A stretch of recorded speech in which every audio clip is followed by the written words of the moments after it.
When I first got into the hobby, boom, Wavelength was a game that came up quite a bit. I vividly remember reading the instructions saying, wow, this game is going to be amazing. I could just see the two teams sitting there, listening to the clue and trying to figure out where that line belongs. I mean, I could hear the laughter, the table talk, the commotion. You know, I just had a sense of how the game was going to go. But sadly, all those good things I was imagining did not come true. Let's get into it. Hey, I'm Ryan. Welcome to the Board Game Journey, where you are joining me to play 1,000 games. Today, we'll be looking at the game that replaced Wavelength. For those who don't know of Wavelength, I'll give you a quick explainer. Now, I don't have the game physically anymore. I already gave it away to a friend. But essentially, the game works with you have this little wheel device that is spun, and then say I'm going first on my team. I look at where the line is. Now, it's going to be at one of the two extremes. Now, the goal is for me to clue to my team where that line is on the range, or I guess in this case, the wavelength. A clue card could be something like something that's hot to cold. So on this end, the extreme will be hot, and this other end will be cold. Now, the line could be anywhere in between that. Now, the extremes are the easiest. Like, if it's very hot, I could be like something like lava. If it's something cold, I can be like, you know, just something like the Arctic tundra. And that could very much be the extremes. Then how do you find something that's more like in the middle somewhere? Like, so if it's just left of center, so it's like towards the hot side, you know, so in my mind, if middle is lukewarm, what's something that's just left of lukewarm? What would that be? Other clues I've seen are like is or is not a sandwich. That's a funny one. It leads to interesting table discussions. Now, and that's the thing. I thought all these clues would just lead to people, you know, debating and friendly arguing like, what is a sandwich, what is not a sandwich, that's not cold. He would have said this if he meant it hot, which a lot of times all that is true. Like I might have, you know, I'm one person giving a clue, but when people start talking about it, and there's other games just like this, sometimes they go a different path than you're intending, which is also funny because I'm like, oh, didn't anticipate it would go that way. The one smart thing I did enjoy about the game is the opposing team has an incentive to listen. Because sometimes if they're team-based things, they can just zone out and they're not paying attention. In this case, if they can guess if you're, like if team A does a guess, team B can guess, okay, are they too far to the left? Are they too far to the right? And if they can get at least that part right, they get like a bonus point. So at least there's some incentive to the team to care. And that's essentially the high level of how this game works. Now, how I went with my gameplay. I tried so many times. I kept thinking, okay, maybe this is the wrong environment. The very first time I brought it out was a pretty busy house party, and a few people want to play a game. And I was, hey, I got this new game called Wavelength, let's try it out. So we're at the, you know, kind of like this little table, but it's near some of the chaos going on. So there's a lot of distractions, but they wanted to try it, so we did.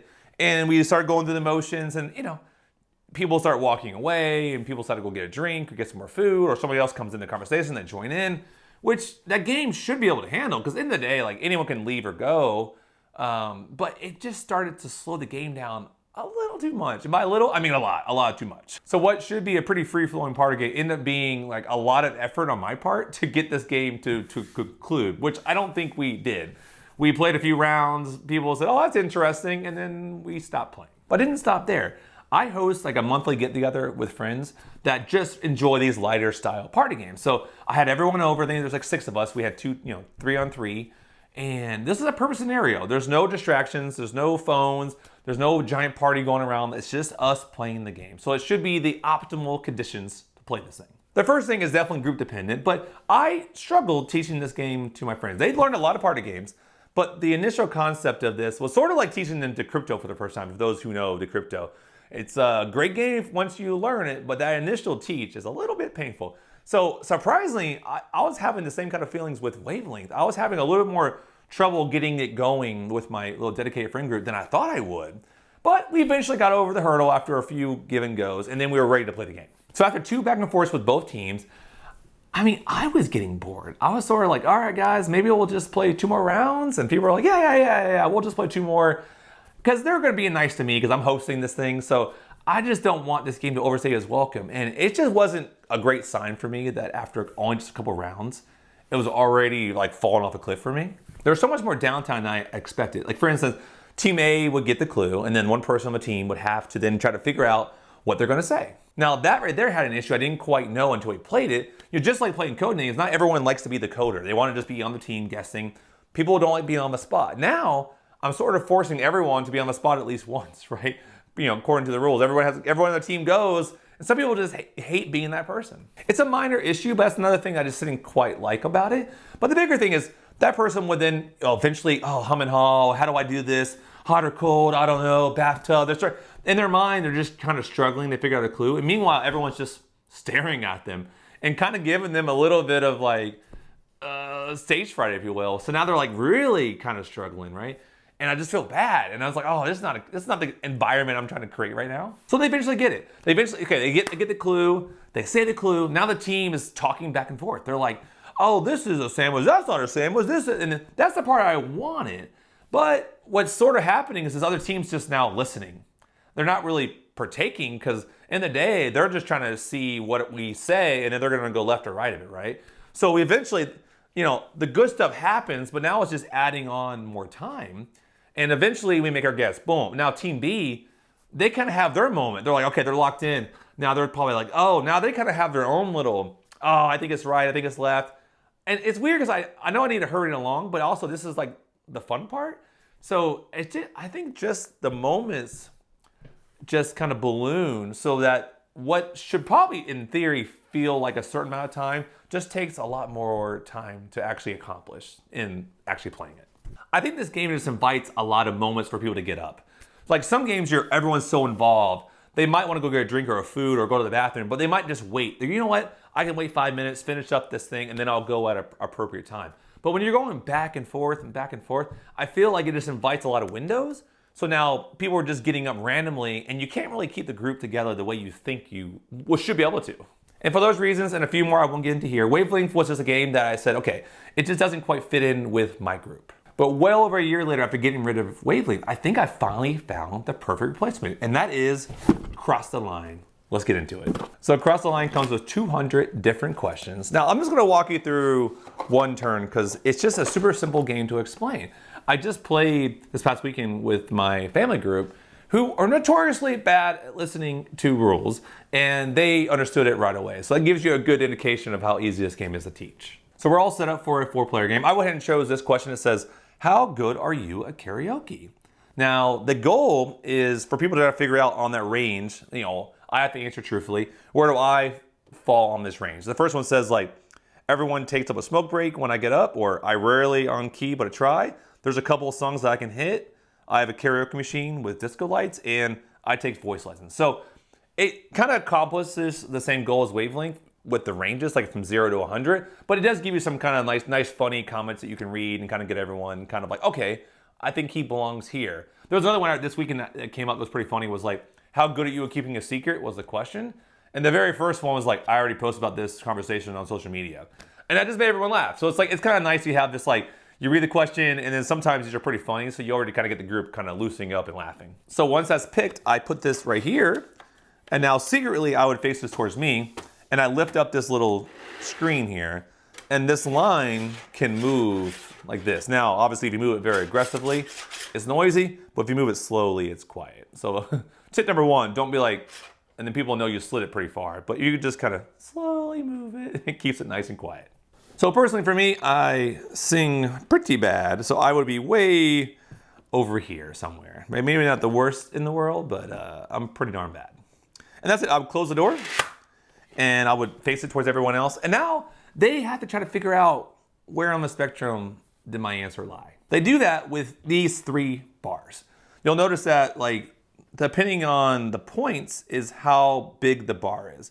So if they're not too confident, they can go for 1 point, and it gives them a way bigger range. Or if they're like, I think I'm pretty close, then you can go for 2 points with a slightly smaller range. But if you're like, I got this guy dialed in, you can go for the 3-point. And when you hit those 3 points, you feel really good. So my wife knows me really well, so she might be like, you know what, I'm going right there. And then maybe someone else is like, I'm not as confident, and they go over here. And maybe this person's like, I think I'm like right there or something like that. And it's nice because these just click in. There's up to 8 players. Everyone has their own lane, their own score track. And now they're locked in. And now you just do the reveal. So this is always the fun part, because you do the reveal and then go, oh! So now this blue player just missed it, but my wife knows me very well, nailed it. This little lime green yellow color will move 3 points. And then you pass the board to somebody else, new question, new line, rinse and repeat until the game's over. Now what I liked about Cross the Line is it accomplished what I wanted Wavelength to be in a cleaner, simple package. Now this concept is so easy to teach somebody. You open the door, you say, hey, move this line to where you belong on this question. Like, where do you think you belong? Of course, that inherently comes with some comedy because sometimes people's truth isn't always reality, and that's what creates the best table talk in my opinion, because like right away you get to see how people perceive you in reality, not just how you think they perceive you, which is pretty darn funny. Now I will say, I imagine this game everyone would just reach over and put their thing where they belong, but we were at sort of an awkward table playing it, and then I think everyone kind of just wanted to take it, put it, pass it, take it, so that did slow it down. So I think one thing I need to figure out is how to like keep this board like this and have everyone reach in. So I think next time I play this game, I'm just gonna hold the board, have everyone come in to do it. Because like the passing around definitely slowed it down a little bit, but not too much. It wasn't like awful, because everyone's pretty quick once they know where they're gonna put it. I think with a game like this, the points are just irrelevant. I think this is a nice way to break the ice and get families and friends to talk and kind of share facts about people you think you know, but you don't know. And some of these questions are very innocent, but they kind of open up a lot of conversation, which I enjoy. Like, you know, how good are you at hitting a piñata? Like, you know, what's your trampoline skill level? How good you're jumping on a trampoline? You know, somewhat mundane everyday life, but what I like about it is you think you know your best friend really well, but then you realize you only know them at the things that you share. All the other mundane life typically doesn't come up in conversation with most people. So when you get to these questions, it really makes you go, huh, I never thought about you know, Chris's ability to jump on a trampoline before. So you kind of just, it's fun because then you start debating with friends. Well, you know, I'm pretty sure Chris could do a backflip, or he could probably do this or this. And I like that. So at the end of the day, we get it right or wrong. It's okay, I get a point. Sure, it just keeps the game feeling like a game. But it's a fun time to just share with friends and family. For me, these are great icebreaker games for other games. Like, hey, let's get everyone going. We'll play this game, get us talking. And then after the 3-4 rounds, okay, oh, you got the most points, you win. I think you're supposed to play up to a certain, like, you know, play to the end of the track. But I think that would just be too long. So where I think, hey, we'll just play, everyone go once, and then we go on to the new game. That's how, to me, these games are played.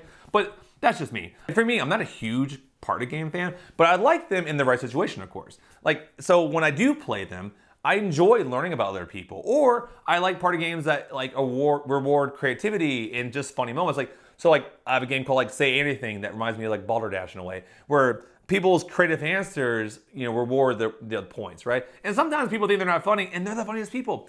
But I like games that, like, they're not just, like, fill in the blank type stuff. You actually have to put in some of you into the game. And that's where I find the most rewarding when it comes to party games. And that is Cross the Line. So let me know, what do you guys think? Is this something that you guys would want to try? You know, does it replace Wavelength for you? Personally, I just never could get Wavelength to where I want it to be. But with this game, I got there right away. I wanted that fun conversation, people sharing, people laughing, and this delivered right out of the box. But let me know if you guys disagree. You know, down in the comments, say, hey, you know, Wavelength is great, I love it. Or hey, this game looks interesting, maybe I want to try it. Or maybe there's space for both games, because they are slightly different. They're not exactly a one-for-one, you know, team-based versus kind of this individual semi-cooperative kind of game that Cross the Line is. So, you know, there's always room for more in someone's collection if you want to be that way. And if you wouldn't mind, please only hit that little subscribe, you know, tap that little like, and down in the comments, you know, let me know what's on your mind. And until next time, have fun gaming. We'll see you later. Is anyone still there? My end of the video crew. I mean, last couple, you guys showed up pretty nice. I think today's secret word, we will do my daughter's favorite made-up character right now, and it is Dragon Unicorn. Dragon Unicorn! Sounds like it could be a kid's game. Oh, let's go play some Dragon Unicorn, right? I don't know. I don't know, is that a thing? Is there really a Dragon Unicorn? I mean, she made it up, and I thought it was so cute. I like it, but that's it. That's a secret word. We're going Dragon Unicorn. And FYI, I don't know if you guys ever played Sequence for Kids, but I just played it, no exaggeration, 30 times this weekend. I bought it for my daughter, and woo, man, she loved it, which is great, because she actually taught the game to my brother-in-law. Like, it was all, we played it so much that I wish I could post a video of it. It was so darn cute watching her teach this game. But anyways, just want to share that with you guys. All right, take care. Peace.